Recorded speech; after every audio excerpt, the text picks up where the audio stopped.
Typically in Hollywood movies, no matter what kind of obstacles are thrown in the hero's way, they find a way to come out on top. I came prepared. James Bond always lives to fight another day, Superman sends Lex Luthor to jail, and the crew of the Starship Enterprise goes off on another mission through the final frontier. As feel-good as this can be, it does run the risk of getting stale, and sometimes the filmmakers have to mix things up. Every once in a while, the villain gets the upper hand to make life truly miserable for the protagonist and leave audiences feeling dire. Here are 10 famous movies where the bad guy actually wins. Go now!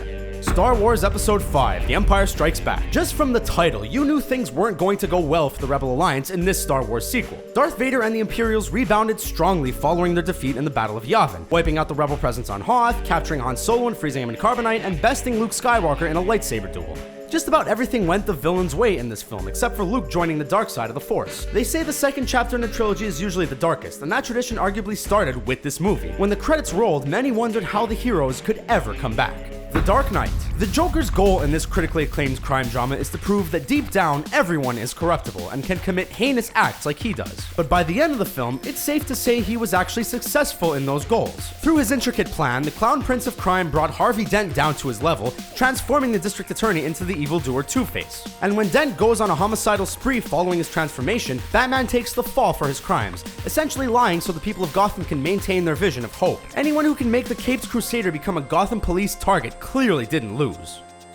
No Country for Old Men. One of the most chilling villains in recent memory is Anton Chigurh, who became the film's most memorable character thanks to an unforgettable turn by Javier Bardem. The hitman's mission is to track down and recover a briefcase of money, and he becomes a thorn in the side of Llewellyn Moss and Sheriff Ed Tom Bell. In the end, he bests all that come through his path, killing Moss and leaving Bell to face retirement having failed his last case. It is true that Chigurh is brutally wounded in a car accident near the film's end, but he got away alive, and nobody saw him.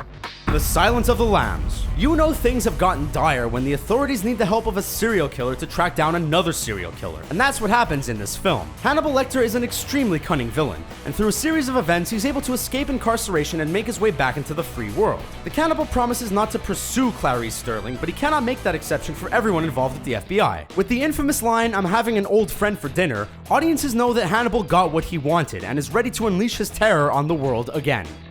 Gone Girl. A truly sadistic individual, Amy Dunn's shocking master plan is one of the cruelest we've seen in some time. Faking her own murder and making her husband Nick appear responsible, she has a very unique way of seeking revenge. Yes, Nick was unfaithful, but he didn't deserve to be put through this kind of hell. To top it all off, Amy's shocking revelation that she's pregnant with what is most likely Nick's child all but forces the happily married couple to stay together despite their multitude of problems. Once Nick tearfully apologized on TV, that's what Amy wanted, so she was getting her way no matter what happened in the story.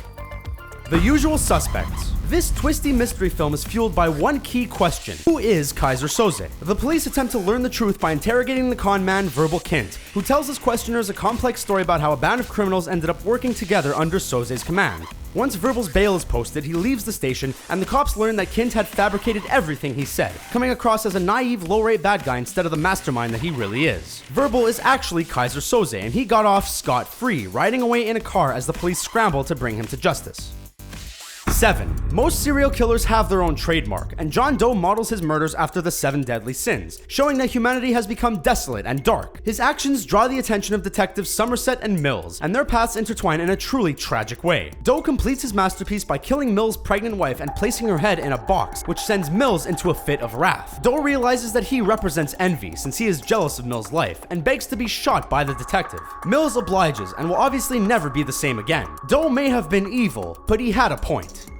JFK. It's not a typical tale of good versus evil, but if there are villains in Oliver Stone's film, it's the government officials that Jim Garrison tries to convict as he unravels the assassination of John F. Kennedy. To him, the evidence is clear, and he makes an impassioned speech to the jury about how there was a second shooter and Lee Harvey Oswald could not have acted alone. There's no denying he makes a compelling case, but in the end, it was all for naught. The judge rules that Clay Shaw is not guilty. Even if the argument could be made for a conspiracy, there wasn't enough there to tie Shaw to it.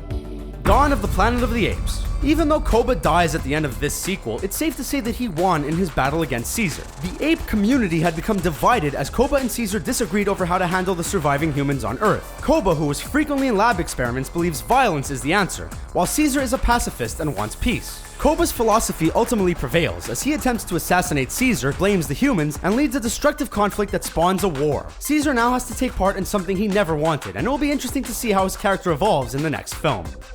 Captain America Civil War. In a film with two teams of Avengers fighting each other, Zemo is the main antagonist pulling all the strings. Seeking vengeance for his deceased family, Zemo sets out to tear Earth's mightiest apart by exposing one heartbreaking secret. Through a careful plan, Tony Stark learns that Steve Rogers' best friend Bucky was the one who murdered his parents, which only worsens his guilt. Though nobody was killed, Zemo was still successful in fracturing the team, and it won't be easy for them to get back together in Infinity War. There are a lot of personal issues left to be worked out, and hopefully future films explore this further.